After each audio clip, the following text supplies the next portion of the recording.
गली गली मुझे भ्रमण करने का सौभाग्य मिला है। वर्षों तक मैं यहीं पर रह करके संगठन के काम में खपा रहता था। कई चुनाव रैलियों को ऑर्गेनाइज किया था, कई चुनाव रैलियों को देखा था, लेकिन भाइयों बहनों,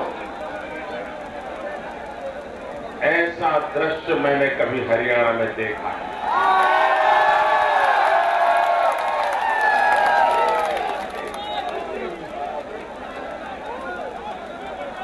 ये सभा का दृश्य ही कह रहा है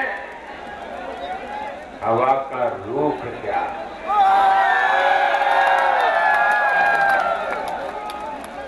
भाइयों बहनों,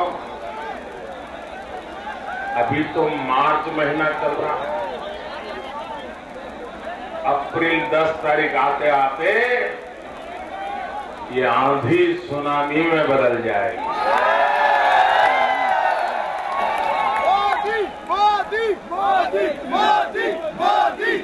भाइयों बहनों,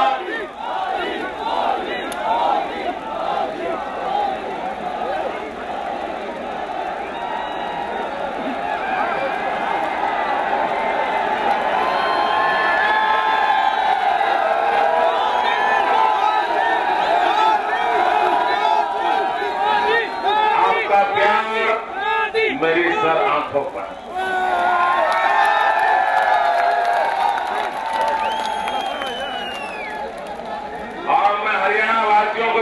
दिलाता हूं, आप मुझे जो इतना प्यार दे रहे हैं, मैं ब्याज समेत विकास करके लौटाऊंगा।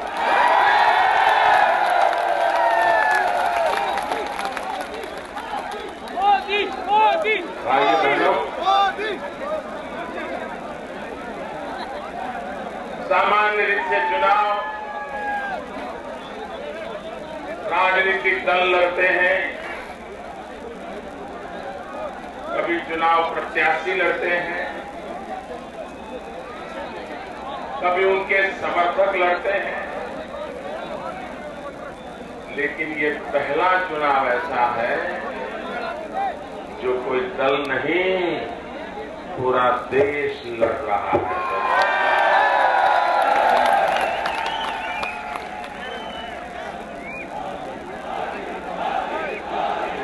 पहला चुनाव ऐसा है जिसमें चुनाव घोषित होने से पहले नतीजा घोषित हो चुका है।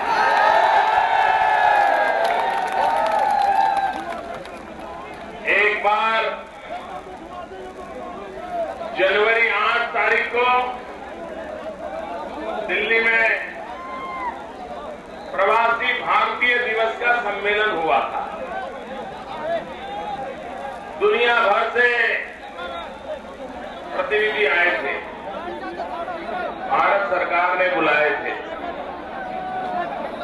और उसके उद्घाटन समारोह में प्रधानमंत्री जी ने कहा था, अब बुरे दिन बहुत जल्द जाने वाले हैं। ऐसा प्रधानमंत्री जी ने कहा। 9 तारीख को उसी जगह पर मेरा भाषण था, तो मैंने कहा था प्रधानमंत्री सच बोल रहे हैं।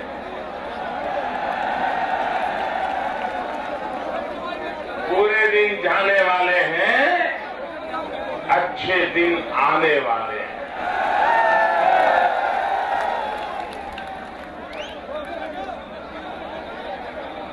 ये अभी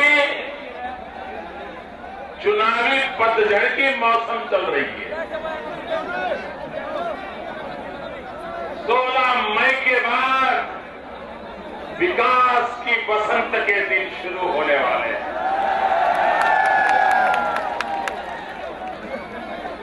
भाइयों बहनों, मैं जितना गुजरात को जानता समझता हूं, उतना ही हरियाणा को जानता समझता हूं।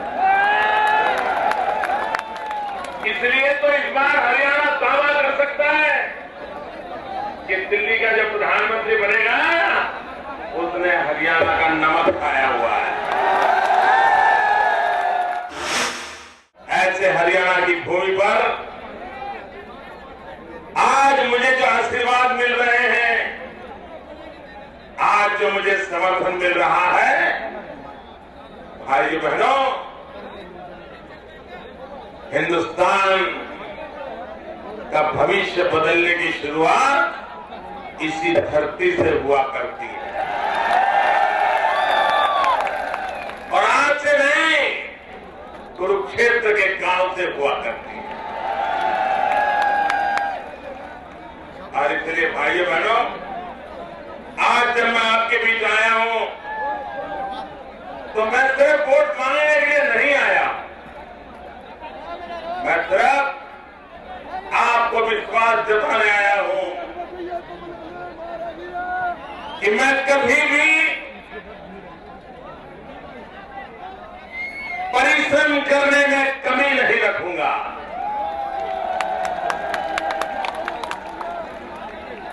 आपका भरोसा टूट जाए ऐसा कोई काम नहीं करूंगा।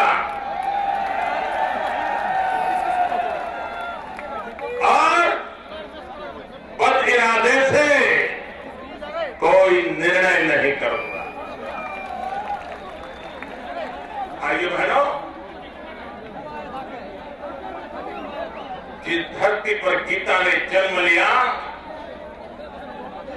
उस धरती पर से मैं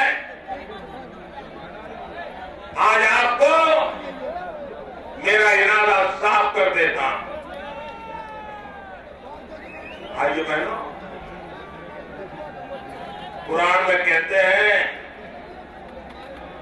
कि हमारा सोनीपत सुवर्णपत माना जाता। कहते हैं कि पानीपत जो आज का पानीपत माना जाता, बागपत वो हाल का बागपत माना जाता है, तिलपत जो हाल का तिलपत माना जाता है, और इंद्रप्रस्थ जो आज दिल्ली के गठबंधन का हिस्सा माना जाता है। और कौरवों से पांडवों ने इन्हीं 5 चीजों को मांगा था, 5 गांवों को, लेकिन कौरव माने नहीं। कृष्ण की मध्यस्थी की बात भी नहीं माने। और आखिर क्या हुआ, वो नतीजा हमारे सामने। भाइयों बहनों, आज भी कौरवों के पास उस समय 5 गांव मांगे गए थे, और जिसको नकारा गया, कृष्ण के कहने के बाद भी नकारा गया, और वो युद्ध में परिवर्तित हो गया, और आखिर विजय भी सत्य का हो गया। आज भी लोकतंत्र में जो शासक बैठे हैं, उनसे जनता 5 ही चीजें मांग रही है। देश की जनता लोकतंत्र से चुने हुए, जनता जनार्दन ने चुने हुए लाखों वादे कर करके जो बैठे हैं, उनसे देश की जनता 5 चीजों की ही मांग कर रही है। जो महाभारत में काल में हुआ, वही अब होने जा रहा। भाइयों बहनों, लोग 5 चीजें मांग रहे हैं: रोटी, कपड़ा, मकान, इज्जत और रोजगार का अवसर।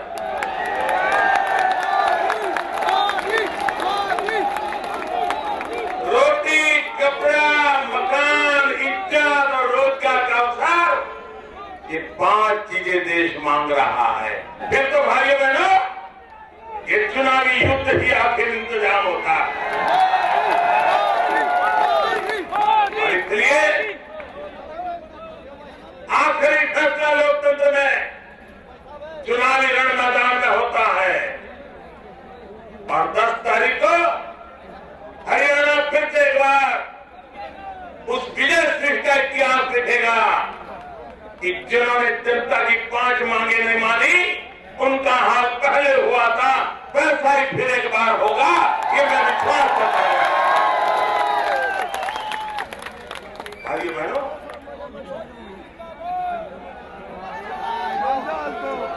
आप मुझे बताइए, मैं जब यहां काम करता था तो कभी भी पानी गहरा जा रहा है इसकी शिकायत नहीं आती। आज आप एक गंभीर पानी के संकट की ओर एक पूरा इलाका जा रहा है। भाइयों बहनों, यमुना जी के आशीर्वाद होने के बावजूद भी इस इलाके की दुर्दशा इसलिए हो रही है क्योंकि हरियाणा में जो सरकार चुनी है आपने, उनको हरियाणा की चिंता कम है, एक परिवार की ज्यादा है। उस परिवार की सेवा करते हैं तभी तो उनकी नौकरी सलामत है। जितनी बार वो दिल्ली जाते हैं, इतनी बार उनको सोनीपत आने का अवसर नहीं मिलता। भाइयों बहनों, आज हमारा किसान इतनी मेहनत करता है, लेकिन अनाज का क्या होता है? अनाज रखने की जगह नहीं, अनाज सड़ जाता है, चूहे खा जाते हैं, पानी में भीगता रहता है। अखबार वाले, टीवी वाले हर वर्ष अपना आक्रोश व्यक्त करते हैं, सरकारों के खिलाफ आवाज उठाते हैं, तस्वीरें छापते हैं, टीवी पर न्यूज दिखाते हैं, लेकिन न हरियाणा की सरकार को परेशानी होती है, न दिल्ली सरकार की नींद उड़ती है। आखिरकार अखबारी समाचारों के आधार पर, टीवी के दृश्यों को देख करके सुप्रीम कोर्ट ने झंडा उठाया और सुप्रीम कोर्ट ने कहा ये जो अनाज सड़ रहा है, इसको संभालने की आपकी ताकत नहीं है, तो ये अनाज गरीबों को बांट दो। भाइयों बहनों, ये सुप्रीम कोर्ट की बात सरकार को मानना चाहिए था कि नहीं मानना चाहिए था? सुप्रीम कोर्ट के हुक्म का पालन करना चाहिए था कि नहीं करना चाहिए था? जरा बोलो तो। इन्होंने नहीं किया। इतना ही नहीं, इन्होंने क्या किया? अनाज को सड़ने दिया और बाद में शराब बनाने वाले ठेकेदारों को 80-90 पैसे में बेच दिया। क्या मेरा किसान शराब बनाने के लिए अनाज पैदा करता है? मैं हरियाणा में काम करता तो मुझे मालूम है, हरियाणा की माताएं बहनें रास्ते पर निकल के आई थी और शराब के खिलाफ आंदोलन हरियाणा की माताओं बहनों ने किया था। दिल्ली में सरकार बैठी है जो 80-90 पैसे में किसान ने पसीना बहाया हुआ सोने जैसा अनाज शराब बनाने वाले ठेकेदारों को दे देती है। और इसलिए भाइयों बहनों, दिल्ली में ऐसी सरकार बैठी है जिसको पसीना बहाने वालों की भी परवाह नहीं है और न ही कोई भूखे पेट की परवाह है। और इसलिए मैं आज कहने आया, ऐसी सरकार को उखाड़ फेंकना चाहिए। बैठो, ये चुनाव तो ऐसे लोगों के बीच हो रहा है। एक तरफ वो है जो सोने का चम्मच लेकर के पैदा हुए,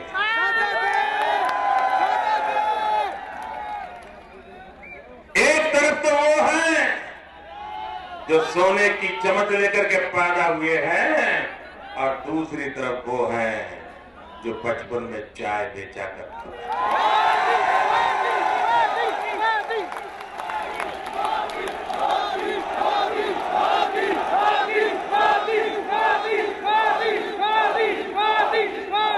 एक तरफ नामदार है तो दूसरी तरफ कामदार। भाइयों बहनों, आपको तय करना है कि आपको नामदार चाहिए कि कामदार चाहिए।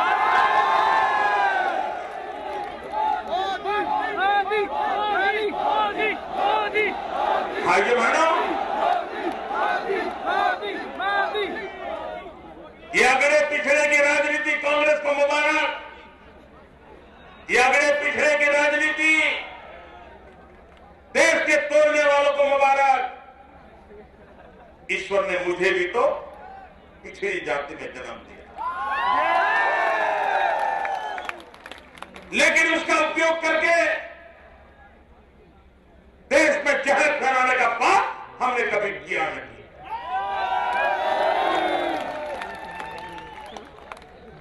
लेकिन भाइयों बहनों, ये कांग्रेस पार्टी और उसके सारे चट्टे बट्टे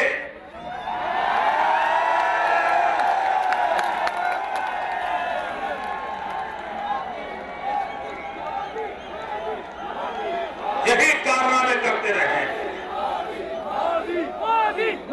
हमारा तो मंत्र है सबका साथ, सबका विकास।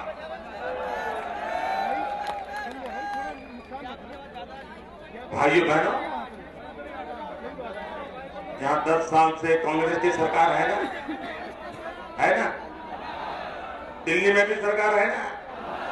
2004 में अटल बिहारी वाजपेयी की सरकार गई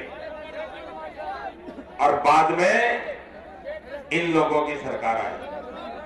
भाइयों बहनों, लोकतंत्र में जो सत्ता में बैठे हैं, चुनाव के समय उनकी जिम्मेवारी होती है वो जनता को अपने काम का हिसाब दें, पाई पाई का हिसाब दें, पल पल का हिसाब दें। देना चाहिए कि नहीं देना चाहिए भाइयों? ये दिल्ली सरकार ने जवाब देना चाहिए कि नहीं देना चाहिए? ये हरियाणा सरकार ने जवाब देना चाहिए कि नहीं देना चाहिए? दे रहे हैं, दे रहे हैं, दे रहे हैं। आपको देश की जनता को जवाब देना होगा कि आपने 10 साल में क्या किया।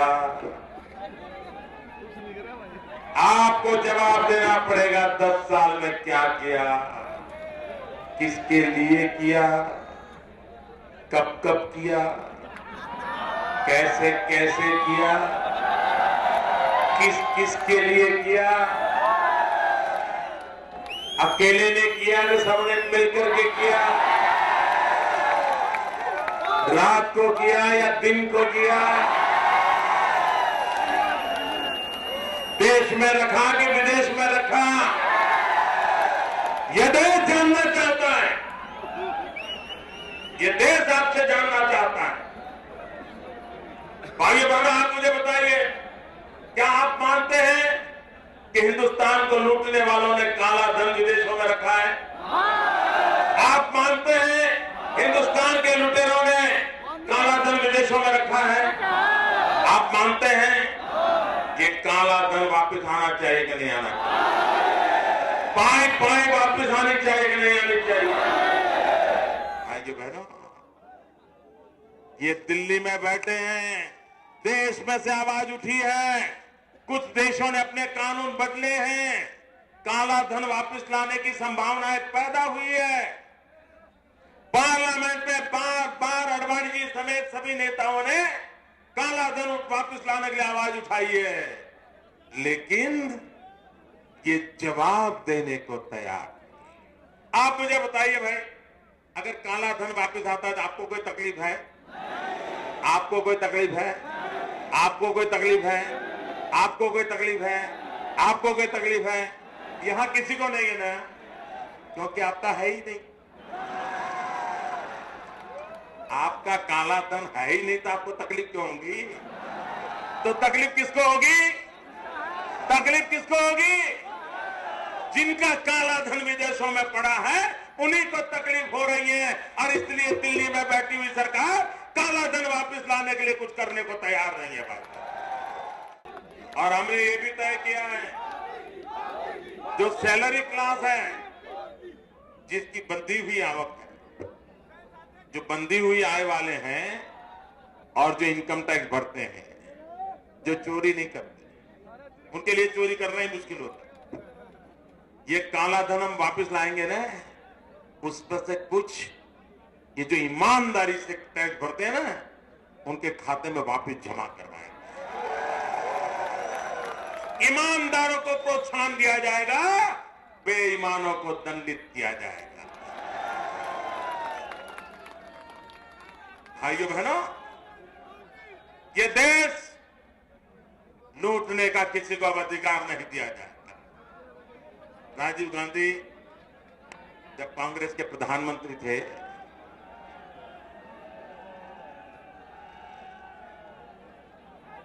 ये शहजादे जी को याद होगा कि नहीं मुझे मालूम नहीं। राजीव गांधी देश के प्रधानमंत्री थे। उस समय कांग्रेस का सितारा बहुत चमकता था। पंचायत से पार्लियामेंट तक कांग्रेस ही कांग्रेस थी, भाजपा का तो नामो निशान नहीं, हम कहीं नहीं थे। सब दूर पंचायत से लेकर के पार्लियामेंट तक सिर्फ कांग्रेस पार्टी थी। और उस समय राजीव गांधी ने कहा था कि दिल्ली से 1 रुपया निकलता है, गांव जाते जाते 15 पैसा हो जाता है। मैं जरा पूछना चाहता हूं, वो कौन सा पंजा था जो रुपये को घिस करके 15 पैसा बना देता था? भाइयों बहनों,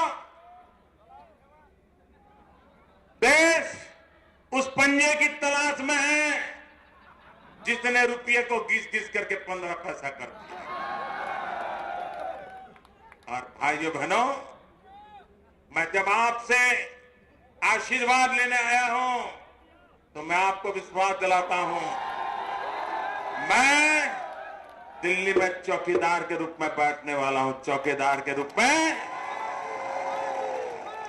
अब देश की तिजोरी पर कोई पंजा मैं पड़ने नहीं दूंगा। भाइयों बहनों, हमारा सपना है कि देश आजादी के जब 75 साल मनाए, कुछ ही वर्षों के बाद आजादी का अमृत पर्व आने वाला है। इस देश के हर गरीब को अपना घर हो। भाइयों बहनों, होना चाहिए कि नहीं होना चाहिए? और घर में बिजली भी हो, होना चाहिए कि नहीं होना चाहिए? घर में नल भी होना चाहिए, और नल में पानी भी हो, घर में शौचालय भी हो, बच्चों के लिए नजदीक में शिक्षा की व्यवस्था हो, बुजुर्गों के लिए बीमारी में दवाई की व्यवस्था हो। क्या ये काम हो सकता है कि नहीं हो सकता? मुझे ये काम करना है भाई, इसके लिए मुझे आपके आशीर्वाद चाहिए।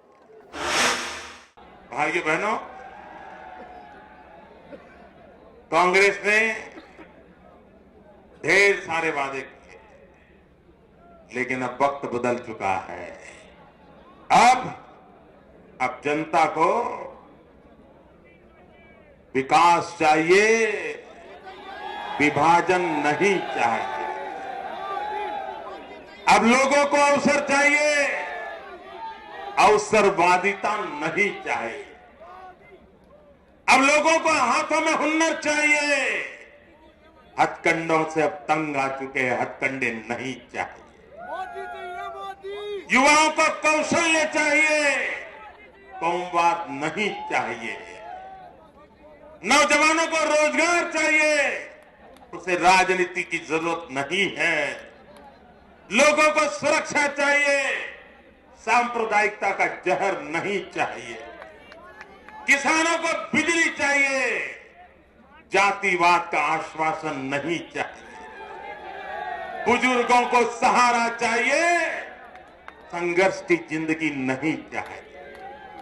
ये मूलभूत परिवर्तन, ये मूलभूत बदलाव ये हमारे देश में लाने का शपथ लेकर के हमें आगे बढ़ना है। भाइयों बहनों, आजकल रोज मुझे कहीं से नई नई किताबें छपी हुई मिलती हैं।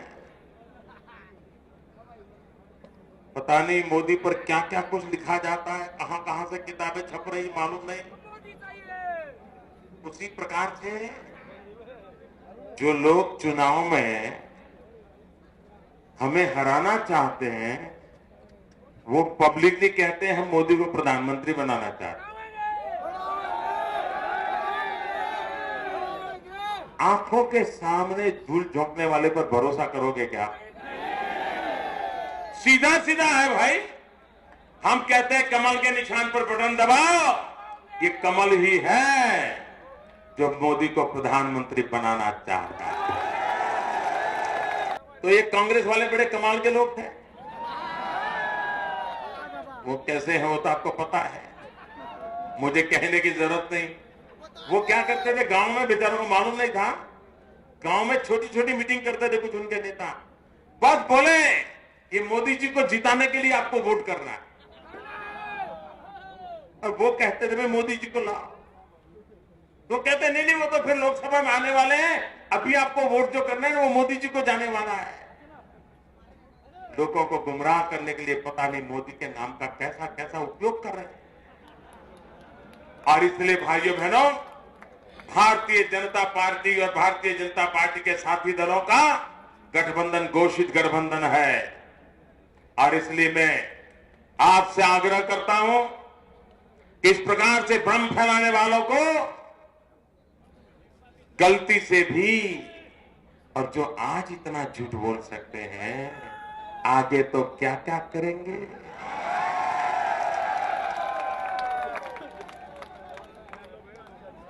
और इसलिए भाइयों बहनों, मैं आपसे आग्रह करने आया हूं, 10 तारीख को कितनी ही ज्यादा गर्मी क्यों न हो, धूप कितनी ही तेज क्यों न हो, शादी बारातें चलती रहती हो, उसके बावजूद भी भारी मात्रा में मतदान करके भाई अश्विनी चोपड़ा जी को और रमेश कौशिक को और पूरे हरियाणा में भारतीय जनता पार्टी और गठबंधन को विजयी बनाए। भारत माता की, भारत माता की।